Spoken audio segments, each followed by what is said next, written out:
எரேமியா 10ஆம் அதிகாரம். இஸ்ரவேல் வீட்டாரே, கர்த்தர் உங்களுக்கு சொல்லுகிற வசனத்தை கேளுங்கள். புறஜாதிகளுடைய மார்க்கத்தை கற்றுக்கொள்ளாதிருங்கள்.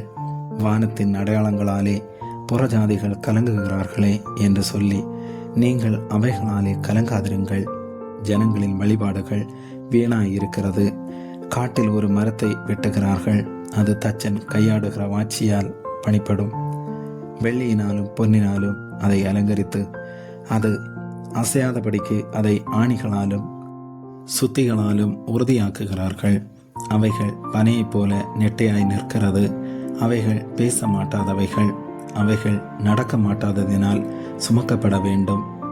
அவைகளுக்கு பயப்பட வேண்டாம். அவைகள் தீமை செய்யக்கூடாது, நன்மை செய்யவும் அவைகளுக்கு சக்தி இல்லை என்று கர்த்தர் சொல்லுகிறார். கர்த்தாவே, உமக்கு ஒப்பானவன் இல்லை. நீரே பெரியவர், உமது நாமமே வல்லமையில் பெரியது. ஜாதிகள் ராஜாவே, உமக்கு பயப்படாதிருப்பவன் யார்? தேவரீருக்கே பயப்பட வேண்டியது. ஜாதிகளுடைய எல்லா ஞானிகளிலும் அவர்களுடைய எல்லா ராஜ்யத்திலும் உமக்கு ஒப்பானவன் இல்லை. அவர்கள் யாவரும் மிருக குணமும் மதியினமும் உள்ளவர்கள். அந்த கட்டை மாயையான போதகமாயிருக்கிறது. தகடாக்கப்பட்ட வெள்ளி தர்சீசிலும் பொன் உப்பாசிலும் இருந்து கொண்டு வரப்பட்டு அவைகள் தொழிலாளியினாலும் தட்டான் கைகளினாலும் செய்யப்படுகிறது. இளநீலமும் இரத்தாம்பரமும் அவைகளின் உடுமானம். அவைகளெல்லாம் தொழிலாளிகளின் கைவேலையாயிருக்கிறது. கர்த்தரோ மெய்யான தெய்வம். அவர் ஜீவனுள்ள தேவன், நித்திய ராஜா. அவருடைய கோபத்தினால் பூமி அதிரும். அவருடைய உக்கிரத்தை ஜாதிகள் சகிக்க மாட்டார்கள். வானத்தையும் பூமியும் உண்டாக்காத தெய்வங்கள் பூமியிலும் இந்த வானத்தின் கீழும் இராதபடிக்கு அழிந்து போகும் என்பதை அவர்களுக்கு சொல்லுங்கள். அவரே பூமியை தம்முடைய வல்லமையினால் உண்டாக்கி, பூச்சக்கரத்தை தம்முடைய ஞானத்தினால் படைத்து, வானத்தை தம்முடைய அறிவினால் விரித்தார்.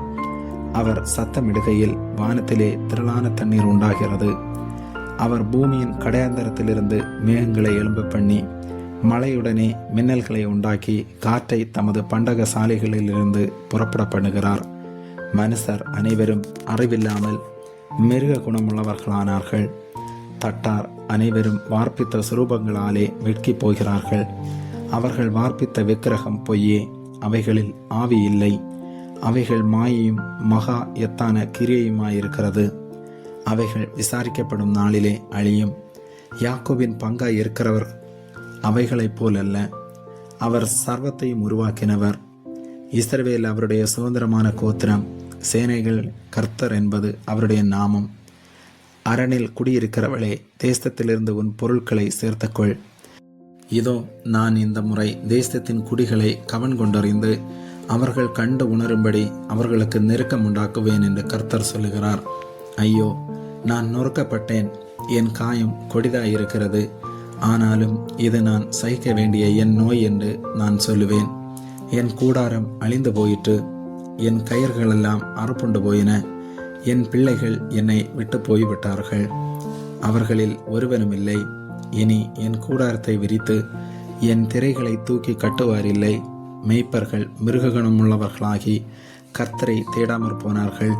ஆகையால் அவர்கள் காரியம் வாய்க்காமற் போய் அவர்கள் மந்தையெல்லாம் சிதறடிக்கப்பட்டது. இதோ, யூதாவின் பட்டணங்களை பாழும் வலு சர்ப்பங்களின் தாவுமாக்கி போடும். செய்தியின் சத்தமும் வடதேசத்திலிருந்து பெரிய கொந்தளிப்பும் வருகிறது.